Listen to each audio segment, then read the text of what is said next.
আসসালামু আলাইকুম প্রিয় দর্শক, সবাইকে আন্তরিক শুভেচ্ছা ও অভিনন্দন জানাচ্ছি। আশা করছি সবাই ভালো আছেন। সবাইকে আমার পক্ষ থেকে ভালোবাসা রইল। এখন আপনাদের দেখাতে যাচ্ছে একটি পটল ক্ষেত। এই পটল ক্ষেতের এখন খুব নাম, এখন দাম বেশি। পটল 1800-1900 টাকা মন। বাংলাদেশের প্রধান ক্ষেত হচ্ছে ধান, গম, আলু, ভুট্টা ইত্যাদি।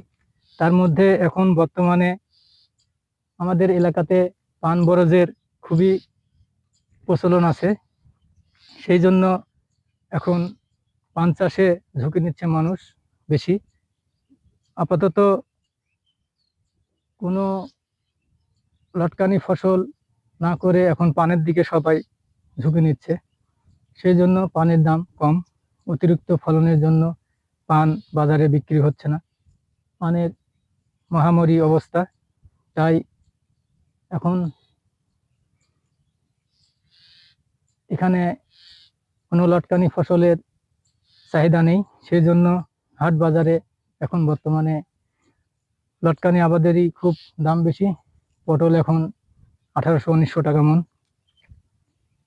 আপাতত কয়েকটি পটল এলাকাতে, আর বেশিরভাগই বর। আপনারা দেখছেন বেশিরভাগই বর।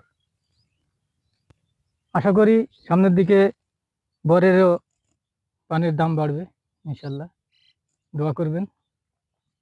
এখন বর্তমানে কৃষক এই পটল, বেগুন ইত্যাদি নিয়ে ভালো আছে। দোয়া করবেন সবাই যেন কৃষকেরা সামনের দিকে এগিয়ে যেতে পারে। আসসালামু আলাইকুম।